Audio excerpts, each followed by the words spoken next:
Alright, what's going on out there, YouTube? This is SDL0320 representing JVS. So I'm back here again for another review. This is an early screening review that I was able to do today for Tomb Raider. Alicia Vikander is taking the mantle, as it were, of Lara Croft Tomb Raider, but she might be taking another mantle. And I will explain what I mean by that. In the sense that, for me, with Alicia Vikander,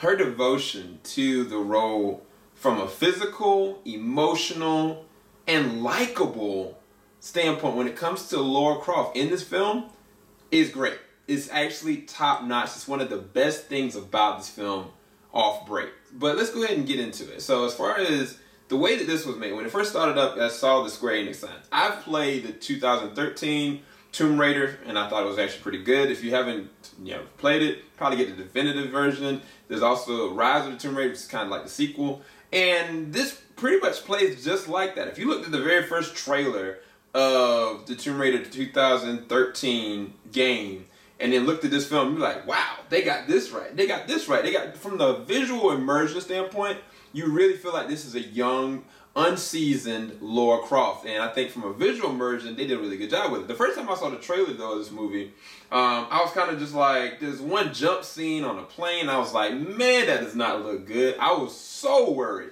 Then they came out with the one that's the Destiny's Child, I'm a Survivor trailer, and I was like, it looks a little bit more polished. I can definitely say, in the movie, the graphics are very polished. They did a really good job of refining these graphics. They took their time with making sure that, when she's going through the fight scenes, or when there's moments in the water, and there's moments where she's like trying to raid a tomb, like, it really looks practical. It looks like, wow, this is actually going on. As a matter of fact, like, I don't see a lot of CG up until maybe the second act. The whole first act is very much so a lot of practical things. And so a lot of things came out very choreographed. There's this one bite scene in the very beginning of the movie that I thought was well placed. It was weird though, because the best way I can kind of describe it for you is kind of like, you remember when you looked at the first Power Rangers movie, and like all of a sudden the Power Rangers are just like sitting there rollerblading, coming out from like doing skydiving, and then they're just sitting there doing flips, and it's like they're the Power Rangers, so they got uncanny abilities.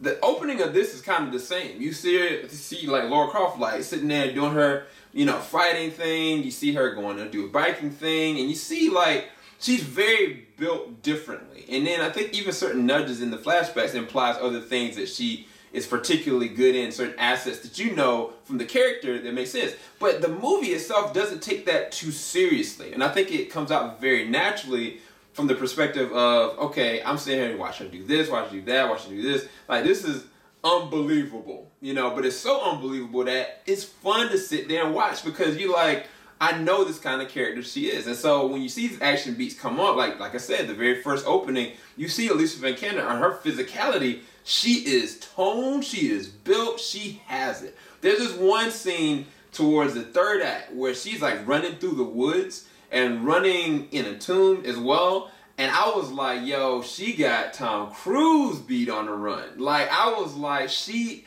has it. She's got the makings of an action star. And it's crazy because she's such a great actress. I love her in Ex Machina, I love her in other things, but in this one, she rises to the occasion on so many different levels, and her devotion to it. But at the same time, it has to be filmed right. If you don't have the cinematography where it needs to be, you won't be able to see any of that. You won't be able to catch those moments when she's running, and you actually really see her naturally do it. You won't be able to catch those moments where you got heavy CG in the backfold, but then you see the moments where she kind of pans through it. There's one time where, if any of you guys are Uncharted fans, where she's in this plane, and I was just like, oh, whoa, and it's kind of like, it's this repeated thing, and it kind of feels like a game. It feels like a very fun, immersive ride, and I think that's one thing about the structure of this film that I think that will actually allow people that are young or old, or lovers of Lara Croft, to be able to really enjoy and get engaged into this, because it's not too meaty on, the emotional things that really hit you.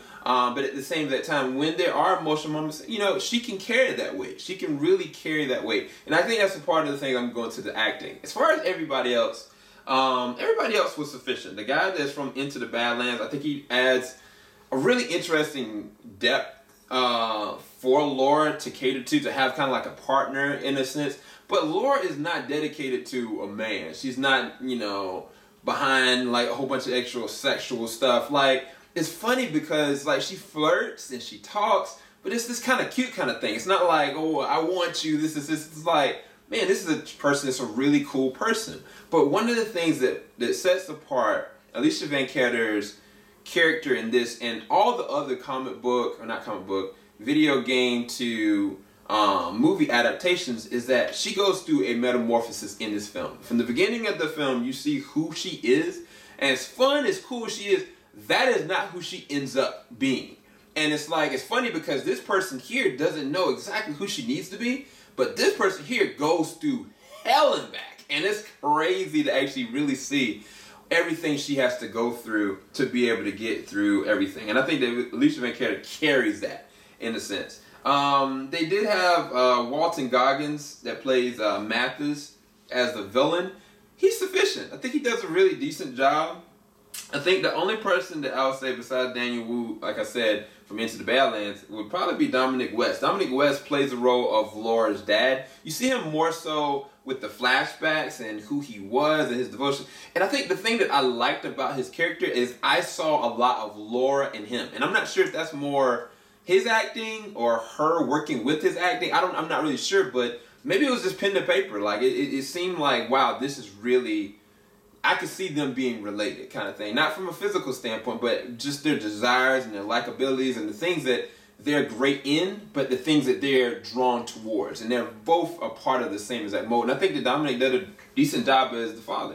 Everybody else is kind of just like, you know, they were there, you know. But one thing I'll end off with saying is that this movie could easily have sequels. I'll say that. It could easily have other movies. The problems that I found in the film where there were certain moments where there was this one moment in a pawn shop that I thought was unnecessary. I thought it was like off-kilter comedic moments. Like that was one of the only moments I felt like the comedic moments didn't happen.